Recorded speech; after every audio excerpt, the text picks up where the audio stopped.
The year is 146 BC. The sky above North Africa burns red, not with the setting sun, but with the flames of a dying empire. Carthage, the proud city of Hannibal, the jewel of the Mediterranean, screams as its walls collapse, as its streets are drowned in fire and blood. For 17 days the city has burned. 17 days of unending smoke, choking the heavens.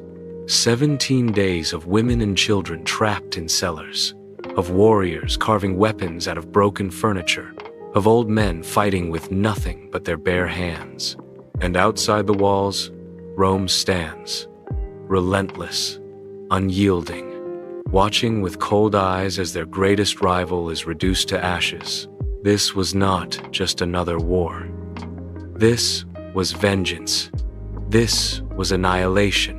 For over a century, Rome and Carthage had battled for control of the Mediterranean. 3 Punic Wars, stretching across generations. And though Rome would rise victorious, the memory of one man haunted them still: Hannibal Barca, the general who once brought Rome to its knees, who crushed legions at Cannae, who made the eternal city tremble in fear. Hannibal was long gone, but his shadow lived on in every Roman heart. And so, when Carthage dared to breathe again, when its merchants rebuilt its wealth, when its harbor once more filled with ships, Rome grew uneasy. The Senate remembered the terror of the past, and the old man Cato, with his gravel voice, ended every speech the same way. Carthago delenda est. Carthage must be destroyed. Now, that prophecy was being fulfilled. Picture it.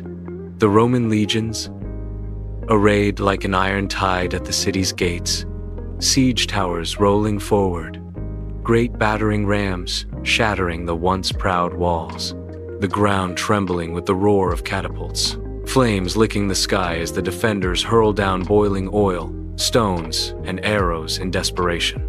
And above it all, the crimson standard of Rome, snapping in the smoky wind, declaring to all, resistance is futile. Inside Carthage, chaos. Mothers cutting their own hair to weave ropes for catapults. Fathers melting down gold to forge weapons. Children carrying buckets of water through firestorms, only to see the wells run dry. The Carthaginian people had been cornered, but they would not go quietly. They fought from rooftops, from alleys, from their very doorways.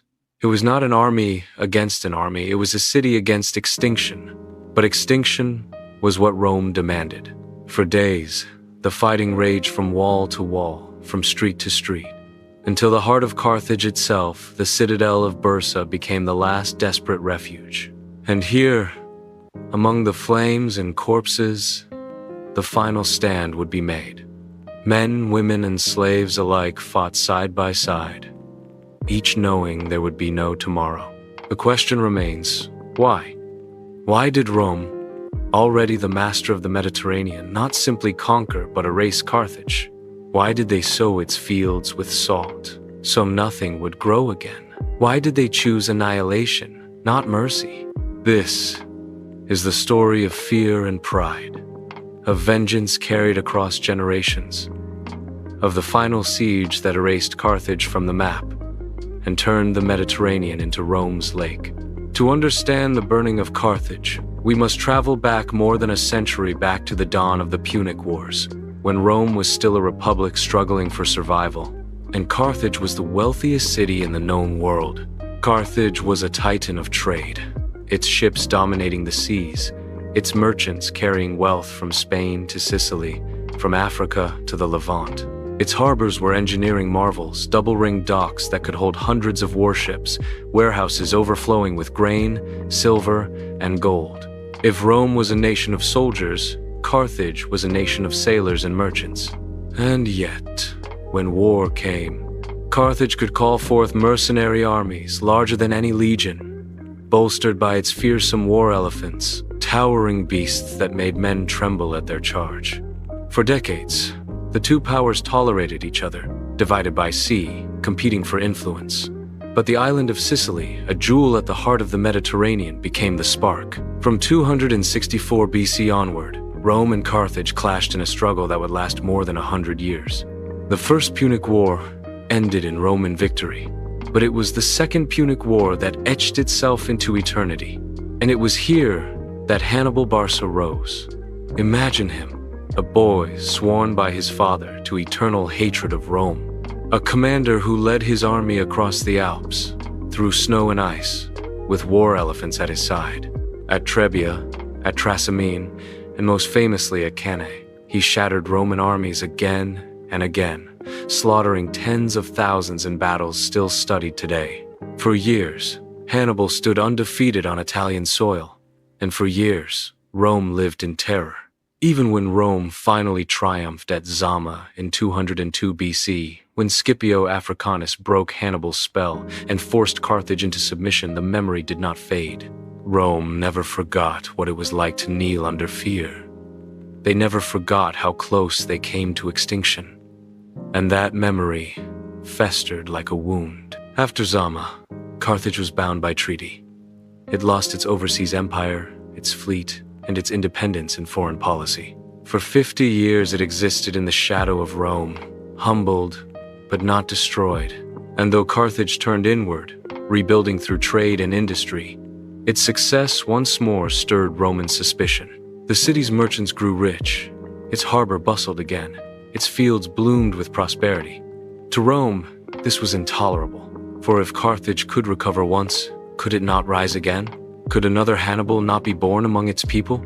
No man voiced this fear more than Marcus Porcius Cato, known as Cato the Elder. After every speech in the Senate, no matter the subject, whether it concerned taxes or roads, he ended with the same refrain: Carthago delenda est.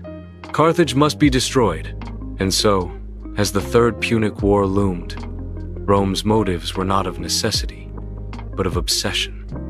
Carthage had broken no law, threatened no border, raised no army against them.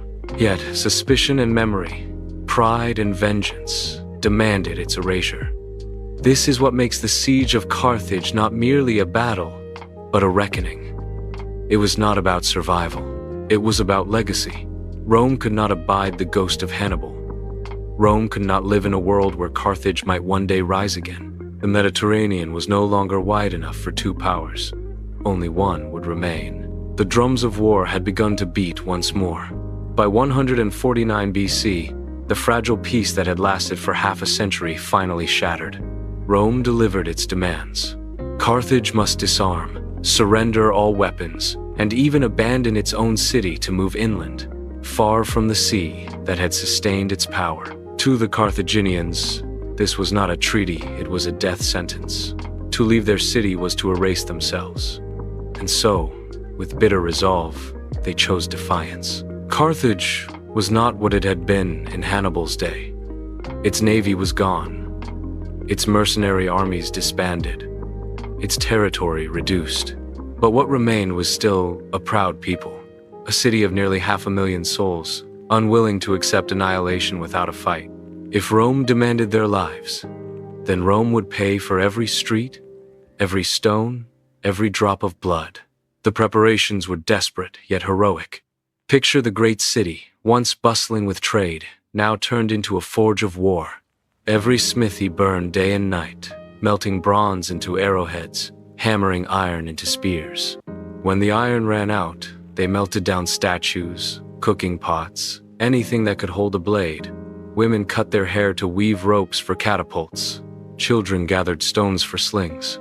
Every citizen, from the richest merchant to the poorest slave, became part of the defense. The walls of Carthage loomed high in formidable fortifications stretching over 30 miles, with towers rising above any siege machine.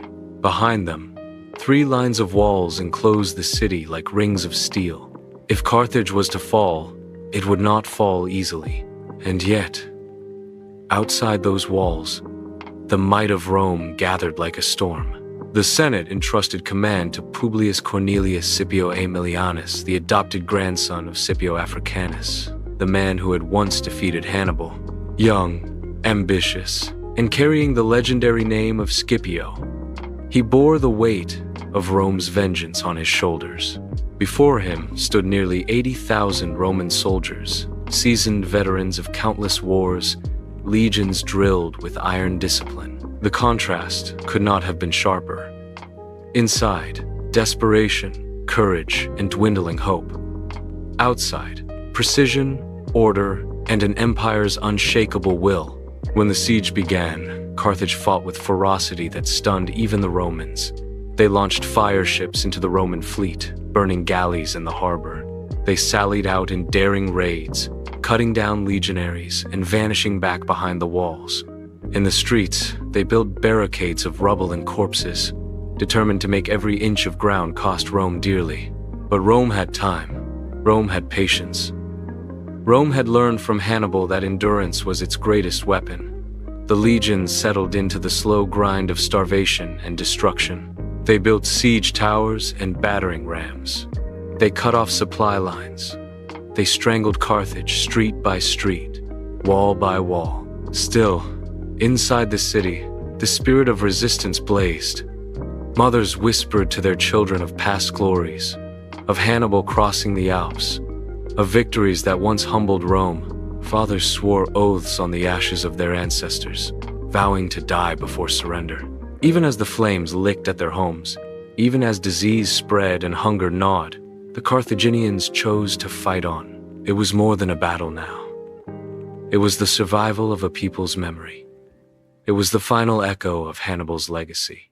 But the iron jaws of Rome were closing. And once Scipio Aemilianus tightened his grip, there would be no escape. The Mediterranean was about to be transformed forever. The siege dragged on for months, and with each passing day, the struggle grew darker. The Carthaginians had turned their city into a labyrinth of death. From the high walls, defenders rained arrows, javelins, and stones down upon the Roman legions. Siege towers creaked forward under the hail of missiles, only to be set ablaze by firebrands hurled from above. When the rams struck the gates, boiling oil poured down upon the legionaries, their screams piercing the din of battle, and yet Rome did not relent. They pushed forward with brutal determination, their engineers devising countermeasures for every Carthaginian trick. When the walls resisted, they dug under them. When fire consumed their towers, they built more. Slowly, inexorably, the Roman grip tightened. Inside Carthage, desperation bred both ingenuity and madness. The streets echoed with the sound of forges, as artisans hammered weapons from scraps of metal, melting even sacred statues into spears. Food dwindled. Bread became dust. Leather straps were boiled into soup. Mothers starved themselves so their children might live a little longer. Still, the will to resist did not falter. Then came the breaches. At last, the Roman battering rams splintered the outer gates, and the legions poured into the city like a flood. But Carthage was ready. The narrow streets became killing grounds. From rooftops, defenders hurled down tiles and stones. Archers loosed shafts from hidden alleys. Entire blocks were barricaded, forcing Rome to fight for every step. Picture it. A Roman cohort advancing into a twisting street, shields locked, only to be struck from above by flaming pitch. Men screamed as their armor turned into ovens. From the shadows, Carthaginian warriors lunged with daggers and spears, vanishing before the counterstrike. Rome advanced only by leaving behind trails of corpses, sometimes their enemies, often their own. The fighting was no longer soldier against soldier. It was family against empire. Women stood beside men, hurling stones, boiling water, anything they could grasp. Even children darted through the smoke, carrying arrows to the walls. For them, surrender was not survival. It was slavery. Scipio Aemilianus watched the chaos unfold with grim resolve. He had been trained in patience, but now he commanded ferocity. Street by street, house by house, he ordered his legions to press forward, burning everything they could not hold. Roofs collapsed, temples crumbled, statues toppled.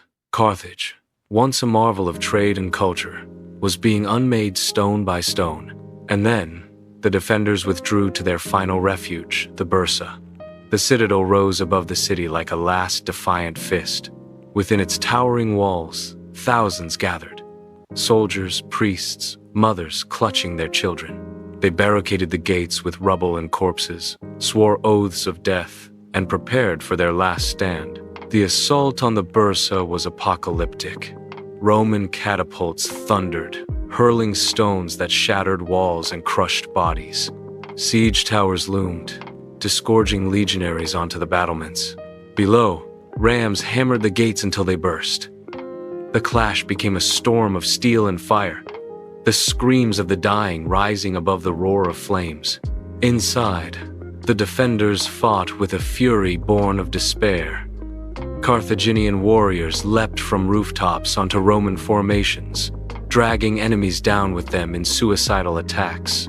Priests raised their voices in chants, calling on Baal and Tanit as the city burned around them. Families huddled in temples, their prayers drowned by the crash of stones and the march of iron boots. Scipio's men advanced, inch by inch, setting fire to entire districts. Houses became furnaces.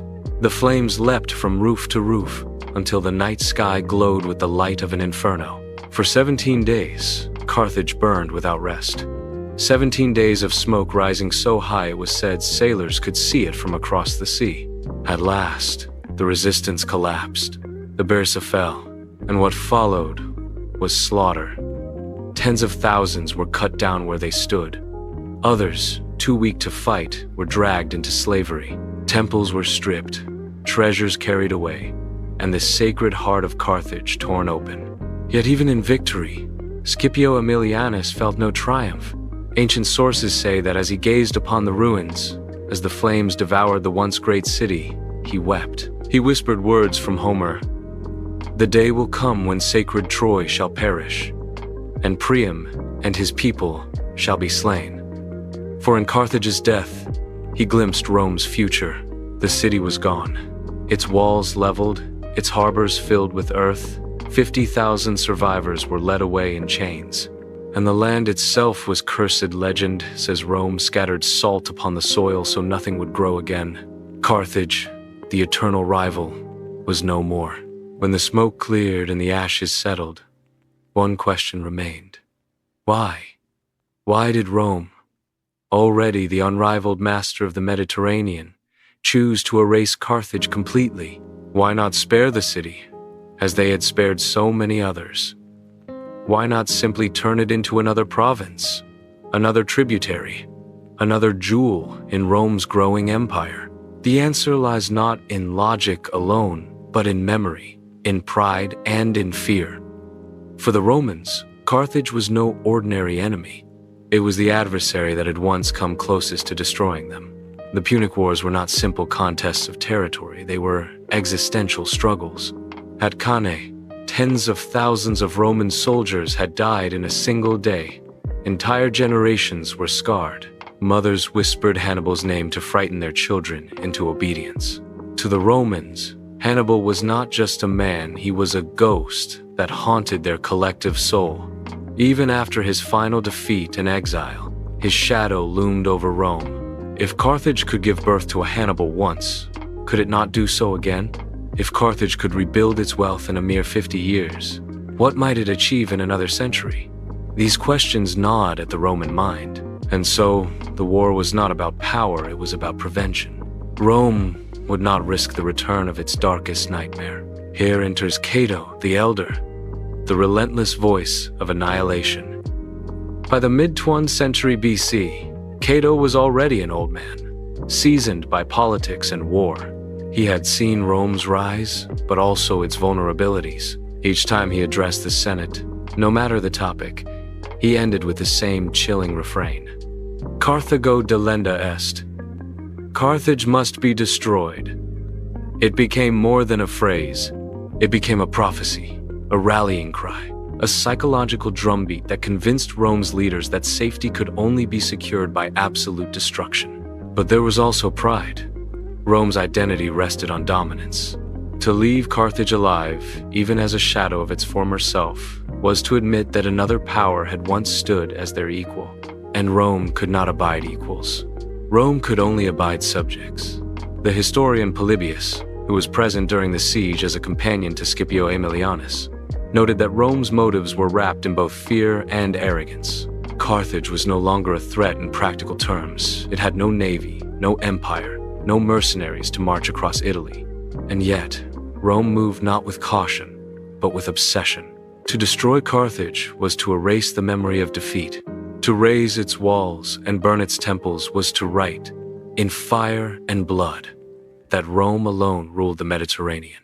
By annihilating its greatest rival, Rome declared that the sea was now Mare Nostrum, our sea. And yet, in this act of total victory lay the seed of something darker. For when an empire learns that annihilation, not mercy, is the path to security, it begins to walk a dangerous road. Scipio himself seemed to sense this. As Carthage fell, as flames devoured its homes, he reportedly wept. He quoted Homer, recalling the fall of Troy, and whispered to his companions that one day, the same fate might befall Rome. In destroying Carthage, Rome had triumphed, but Rome had also revealed its own destiny. The destruction of Carthage was not just the end of a city. It was the beginning of empire as tyranny, empire as domination without restraint. It was the moment when Rome proved not only its strength, but its ruthlessness. And so, when we ask why Rome destroyed Carthage, the answer is simple yet terrifying. Because fear demanded it.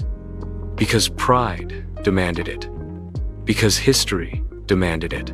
Carthage was not just an enemy. Carthage was a mirror in which Rome saw its own mortality. And Rome shattered that mirror so it would never have to look upon its own weakness again. The last cries of resistance faded into silence. The Bursa, once the proud citadel of Carthage, lay in ruins. Fires consumed what remained of the city, the smoke rising like a funeral pyre to the heavens.